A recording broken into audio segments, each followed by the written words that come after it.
Caught my spoiled sister kissing my boyfriend a week before her wedding. Told her fiancé, thought he ignored it, but he shocked everyone at the wedding. As a 28-year-old woman, I found myself in a challenging situation involving my 26-year-old sister and my 29-year-old boyfriend. My sister's wedding was fast approaching, and I began to notice that her behavior around my boyfriend was becoming increasingly peculiar. Initially, it wasn't anything overt, just small, subtle actions that left me feeling uneasy. It began with seemingly innocent comments where my sister would often say things like, "Wow, you're so funny," in response to my boyfriend's jokes, even when they were not particularly amusing. She laughed a bit too enthusiastically at everything he said. At first I tried to dismiss it, thinking that perhaps she was just being overly friendly due to the excitement surrounding the upcoming wedding. However, as time passed, I began to notice more troubling signs. She started to find excuses to touch him casually, like placing a hand on his arm during a conversation or lightly bumping into him as she walked past. These gestures were subtle yet unmistakable. I also observed her eyes lingering on him a bit too long when he wasn't looking, which made my stomach churn with discomfort. One evening, after we returned home from a family dinner where my sister had been particularly flirtatious, I decided to talk to my boyfriend about it. I turned to him and asked, "Did you notice how Sarah was behaving tonight?" He looked at me with confusion and replied, "What do you mean?" I then explained the behaviors I had observed, the excessive laughing, the unnecessary touching and the lingering glances. He listened, but after a moment he simply shrugged and said, "I think you're overthinking it. She's probably just excited about the wedding. It's harmless." Despite his reassurances, I couldn't shake the feeling that something wasn't right. The situation didn't feel harmless to me at all. Despite my boyfriend's reassurances, I couldn't shake the feeling that something was off. So I decided to keep a closer eye on things, hoping that I was just overreacting and that my suspicions were unfounded. But the next few weeks were tense. Every time we were around my sister, I found myself constantly watching her, noticing every little thing she did. It became clear that she was always trying to position herself near my boyfriend. She would often sit next to him whenever she could, and she seemed to find endless excuses to ask for his help with wedding-related tasks, even when I was standing right there. One day, we were all at my parents' house for a family barbecue. At one point, I went inside to use the bathroom, and when I returned, I saw something that made my heart sink. My sister and my boyfriend were talking quietly in a corner of the yard, standing unusually close to one another. My sister was giggling at something he said, a sound that made my stomach churn with unease. The moment they noticed me, they quickly stepped apart, and my sister walked away as if nothing had happened. I felt a wave of nausea and anger but decided not to confront them on the spot, not wanting to create a scene at a family gathering. Instead, I waited until we got home that night. When we were alone, I tried to approach the topic as calmly as I could. I asked my boyfriend what he and my sister had been discussing earlier. He seemed surprised by my question and explained that they were just talking about some wedding details, like the music selection. His response didn't satisfy me. I couldn't help but question why such a simple conversation required them to stand so close together. He sighed, clearly frustrated, and tried to dismiss my concerns. He assured me once again that there was nothing going on, insisting that my sister was just being friendly. But by this point, I couldn't hold back my feelings any longer. I expressed my frustration, pointing out that my sister was practically throwing herself at him, and he wasn't doing anything to stop it. My words seemed to hurt him, and he looked at me with a pained expression, asking what exactly I expected him to do. He reminded me that she was my sister, and he was simply trying to be polite. Telling her to back off seemed out of the question to him.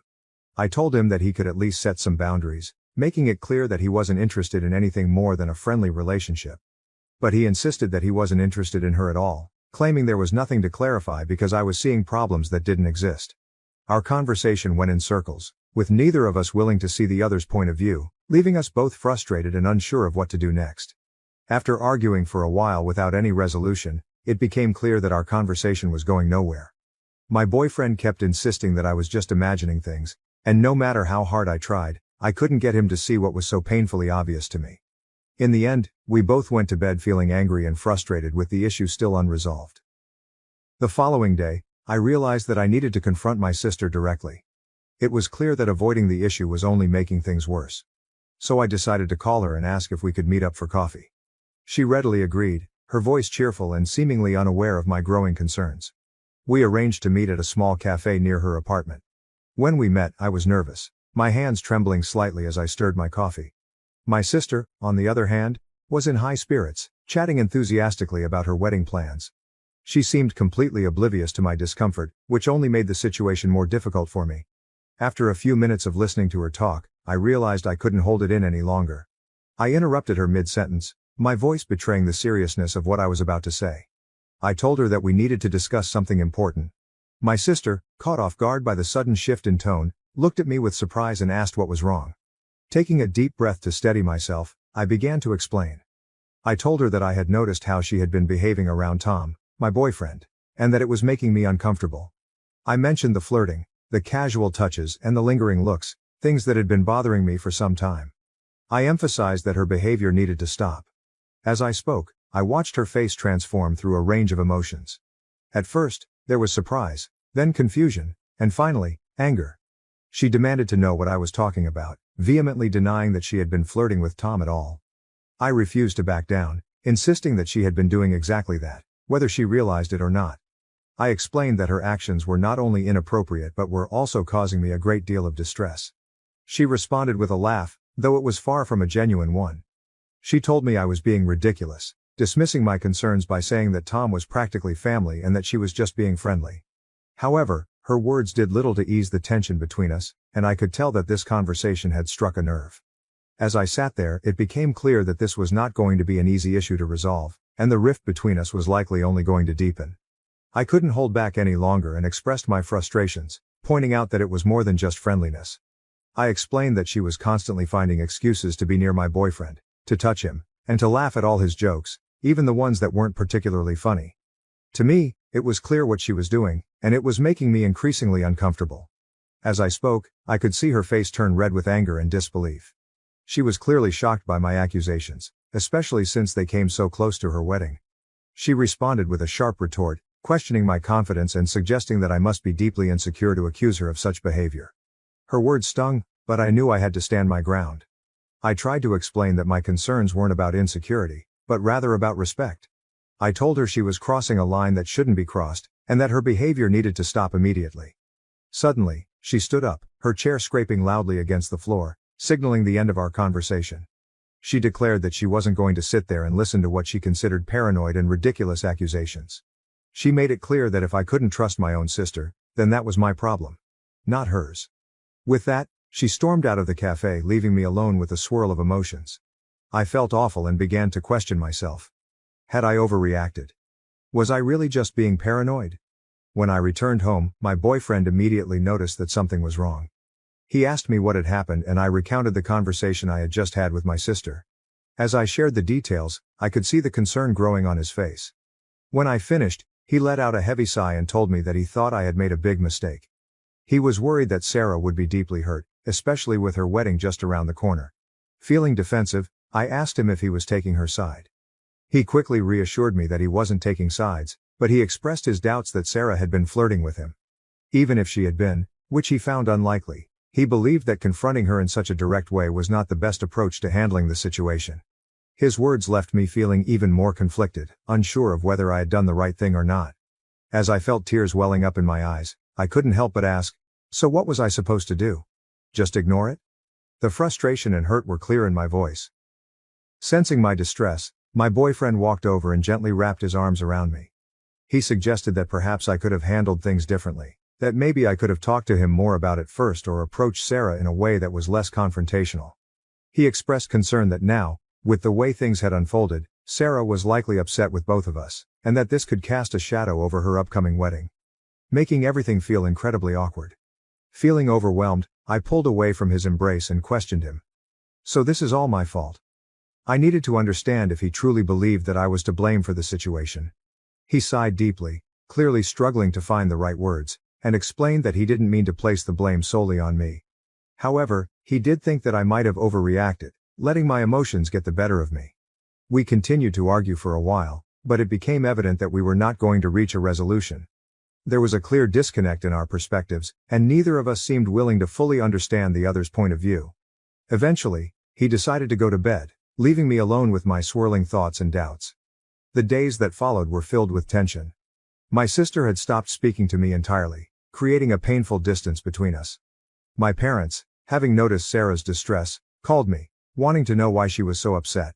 I tried to explain the situation to them, But I could tell from their responses that they too believed I had overreacted. As the wedding day drew closer, I found myself increasingly uncertain about what to do. I was supposed to be a bridesmaid, an important role that now felt more like a burden. I wasn't even sure if Sarah still wanted me to be part of her big day. My boyfriend, on the other hand, was still invited, and he suggested that we both attend to show that there were no hard feelings. But the thought of standing there, watching my sister walk down the aisle while knowing how angry and hurt she was, made me feel physically ill. The entire situation had become a tangled mess, and I didn't know how to untangle it without causing even more pain. Several times I tried to phone Sarah, but she didn't answer. She never answered when I left voicemails apologizing and stating we should have spoken. I even visited her flat, but she closed the door. My anxiety grew as the wedding day drew near. Though I wasn't convinced, my partner kept urging me to let go, that everything would blow over. In a dream, I showed up for the wedding and everyone turned to stare at me, pointing and murmuring. I woke up shaking coldly. Update. Following my confrontation with Sarah, things deteriorated. When she told our mother about my allegations, she became quite irate. She called me, screaming about how right before Sarah's wedding I could be so selfish and worried. She shouted, "How could you accuse your own sister of such a thing?" She wouldn't listen as I tried to explain my perspective. She advised me to straighten this problem right away and apologies to Sarah. The stress on our family was intolerable. Sarah still avoids talking to me, and right now my parents are offended as well. Tom, my partner, persisted in telling me I was exaggerating, which just made me more depressed and irritated. I visited my parents' place to try to straighten things out 1 week before the wedding. I heard subdued voices coming from the side of the house as I got to the front door. Intrigued, I strolled to the garden and stopped in astonishment at what I saw there. Sarah and Tom were partly concealed behind a big plant. Locked in a passionate hug, they kissed firmly. Sarah's legs were wrapped around Tom's waist, his hand was beneath her top. They were completely absorbed in one another that they failed to even see me standing there. I thought I had been given a stomach punch. All the air left my lungs and for a minute I was unable to move or talk. As the reality of what I was witnessing began to sink in, a powerful wave of anger and betrayal surged through me. My emotions overtook me and I found myself screaming, "What the hell is this?" My voice trembled, thick with the intensity of what I was feeling. The reaction from both of them was immediate. My sister and my boyfriend jumped in shock, their guilty expressions betraying them completely. Sarah's face drained of color, turning pale as she realized she had been caught, while Tom fumbled to find the right words, stammering, "It's not what it looks like." But it was exactly what it looked like, confirming every fear and suspicion that had been gnawing at me. Tears began streaming down my face as I choked out, "How could you? My own sister and my boyfriend." The pain in my voice was unmistakable. Sarah too began to cry, her voice quivering with regret as she tried to apologize. "I'm so sorry," she sobbed, struggling to explain. "We didn't mean for this to happen." But I couldn't stand to hear any of their excuses. The betrayal was too deep, too raw. Without another word, I turned and fled, running back to my car. Their desperate calls for me to return fell on deaf ears as I drove away, my mind spinning with disbelief and hurt. As I sped away, my phone began to ring repeatedly, first Tom, then Sarah, and finally my mom. I couldn't bring myself to answer any of them. The pain was too fresh, too overwhelming. When I finally arrived home, I felt numb. I immediately packed a bag with some clothes and the essentials I would need for a few days. I couldn't stay here, not after what had just happened. I sent Tom a final text message, simply stating, "We're done, don't try to contact me again." Then I turned off my phone, cutting off any further communication, and left. Now I'm writing this from a hotel room in a nearby city, unsure of what my next steps should be. With the wedding just a few days away, I know there is no way I can attend. My relationship is shattered and the bond I once shared with my sister may be irreparably damaged by this betrayal. It feels as though my entire world has been turned upside down. Everyone made me feel like I was crazy for suspecting something was wrong, but in the end I was right all along. The pain of that realization is almost too much to bear, and I find myself questioning how I will ever be able to trust anyone again after this. So Reddit, any advice on how to move forward from here would be appreciated. Update. After the devastating shock of discovering my sister Sarah with my now ex-boyfriend Tom, I spent several days in a fog, struggling to process what had happened. My phone was constantly buzzing with messages and missed calls from both of them, as well as from my parents, but I just couldn't bring myself to respond. I was too overwhelmed, too hurt.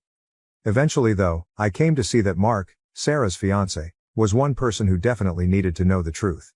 With a heavy heart, I made the difficult decision to call him. When Mark answered, I could hear the confusion in his voice. He asked what was going on, mentioning that Sarah had been in a terrible state, saying that I had disappeared and wasn't responding to anyone. Taking a deep breath, I began to explain everything to him. I told him about the suspicions I had initially had, how everyone, including Tom and Sarah, had brushed off my concerns, and then I described in detail the scene I had witnessed in my parents' garden. Mark listened quietly, not interrupting, only occasionally making a small noise to let me know he was still there, absorbing everything I was saying. When I finally finished, there was a long, heavy silence on the other end of the line. Then, in a controlled, measured voice, Mark simply thanked me for telling him, adding that he needed some time to process this information. With that, he ended the call. Afterwards, I sat there, staring blankly at my phone, wondering what Mark would do now that he knew the truth. As the wedding day approached, I heard nothing further from him or from the rest of my family. Sarah had ceased trying to contact me, and I began to suspect that she had somehow managed to convince Mark to forgive her. The thought that she might actually escape the consequences of her actions, that she could go on to have her fairy tale wedding while my life was in shambles, made me feel physically ill. I realized that there was no way I could attend the wedding. The idea of watching Sarah walk down the aisle, knowing what she had done, was too much to bear. Instead, I decided to spend that day alone, focusing on how to rebuild my life in the wake of such profound betrayal. On the evening of the wedding, I received an unexpected call from my cousin, Emma. There was an unmistakable tone of excitement and urgency in her hushed voice as she said, "Oh my God, you won't believe what just happened." Confused and intrigued, I asked her what she meant. Without hesitation, Emma dove into her story, recounting the events that had unfolded. She explained that everything had seemed normal at first. Sarah had looked stunning in her wedding dress, and Mark had been standing at the altar, ready for the ceremony to begin. But when it came time for the vows, Mark had unexpectedly stepped forward and announced that he had something to say. My heart began to race as I listened to Emma describe the scene. Mark, in front of everyone, declared that he couldn't go through with the wedding. He told the guests that he could not marry someone who had betrayed her own sister and devastated her life by getting involved with her boyfriend. Emma continued, recounting how Sarah had turned completely pale at Mark's words. Then, to everyone's shock, Mark turned to my parents and apologized, telling them that they needed to know the real reason why I had distanced myself from the family. Emma went on to say that Sarah had started crying. My parents had been left startled and perplexed, and the guests had started whispering among themselves in an attempt to make sense of things. Mark had then walked out of the church, leaving Sarah sobbing alone at the altar. "It was like something out of a movie," Emma told me, her voice still tinged with disbelief. "Everyone's in shock. Your parents are trying to get the full story from Sarah, but she's an emotional wreck." As I sat there, absorbing everything Emma had just told me, I felt a mix of emotions. On one hand, there was a sense of vindication, knowing that the truth had finally been revealed. But on the other hand, I couldn't help but feel a deep sadness for the pain and turmoil this had brought upon my family. Emma, sensing my silence, gently asked, "Are you okay?" I'm not sure," I said truthfully. I never wanted it to wrap like this.